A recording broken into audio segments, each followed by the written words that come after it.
میرے حضور مدینہ المنورہ کی گلی سے گزر رہے ہیں تو ایک محل نما مکان بن رہا تھا. تو آقا کریم علیہ السلام نے گزرتے رک کے پوچھا یہ کس کا ہے؟ تو کسی نے کہا فلاں انصاری کا. حضور گزر گئے. کسی نے جا کے اسے بتایا حضور گزرے تھے، تیرا مکان دیکھا تھا. حضور کے چہرے پہ مسرت کے آثار نہیں آئے. انہوں نے کہا ہاں بالکل. خیر انہوں نے کدال پکڑا اور مکان کو زمین کے برابر کر دیا. 2-4 دن کے بعد حضور کا پھر دوبارہ گزر ہوا تو دیکھا ملبے کا ڈھیر پڑا ہے. تو حضور رک گئے.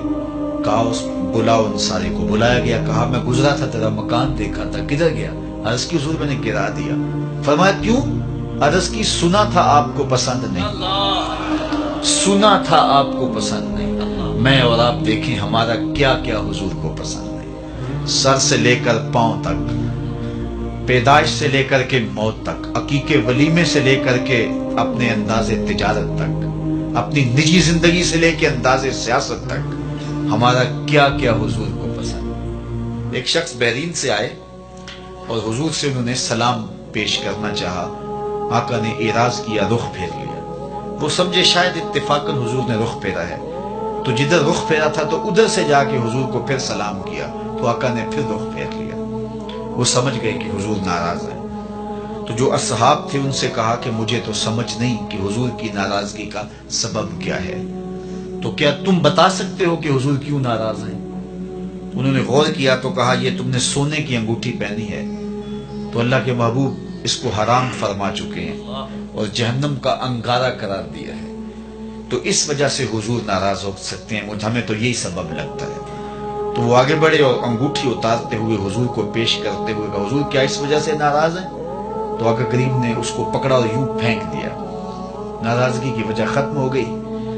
اللہ اکبر. کئی لوگ وہ سونے کی چین ڈال لیتے ہیں اور مختلف انگوٹھیاں ڈال لیتے ہیں. بلکہ میں نے ایک شخص کو دیکھا کہ اس نے جو ہے وہ ایک کڑا ڈالا ہے. تو میں نے کہا کہ یہ کیوں ڈالا ہے؟ تو وہ کہنے لگا یہ مدینہ شریف سے آیا ہے. میں نے کہا مدینے والے نے تو منع کیا ہے، انہوں نے تو روکا ہے. تو حضور نے اس کو پھینک دیا. ناراضگی ختم ہو گئی. وہ بیٹھ گیا. مجلس جاری رہی، گفتگو چلتی رہی. جب مجلس اختتام کو پہنچی لوگ گھروں کو پلٹنے لگے تو وہ بھی پلٹا نا. تو کسی نے اشارہ دیا وہ انگوٹھی تو اٹھا لو. چلو تم نہیں پہن سکتے، تمہاری بیوی تو پہن سکتی ہے، قیمتی سونا ہے. تو اس نے کیا کہا؟ واللہ لا آخذہ وقد طرحہ رسول اللہ صلی اللہ علیہ وآلہ وسلم. اس نے کہا اللہ کی قسم میں اسے کبھی بھی نہیں اٹھاؤں گا جس کو میرے رسول نے پھینک دیا. تو میں اور آپ دیکھیں کہ ہم کہاں کھڑے ہیں. اگر ان سے محبت کا دم بھرتے ہیں، ان سے پیار الفت کا رشتہ رکھتے ہیں تو پھر ہمارا طرز زندگی بتائیں. میرے استاد فرمایا کرتے تھے یہ نہ ہو کہ لوگ تمہیں پوچھے تم کون ہوتے اور تمہیں بتانا پڑے کہ ہم مسلمان ہوتے ہیں.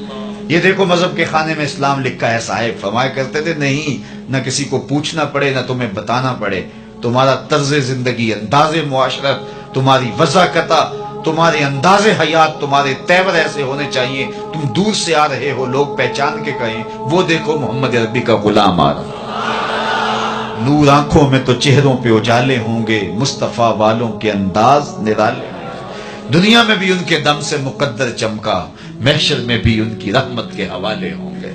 محبت خالی لفظوں سے نہیں ٹپکتی، عمل بتاتا ہے کہ یہ محب ہے، رویے بتاتے ہیں کہ یہ محب ہے. میں اور آپ اللہ اور اس کے رسول سے اگر محبت کرتے ہیں تو ہم اپنی محبت کا محاسبہ کریں اپنے اندر اتر کے.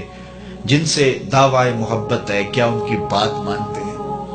کیا ان کے طرز زندگی کو اختیار کیا ہے؟ اچھی بات دوسروں تک پہنچانا صدقہ جاریہ ہے. ویڈیو زیادہ سے زیادہ شیئر کیجیے.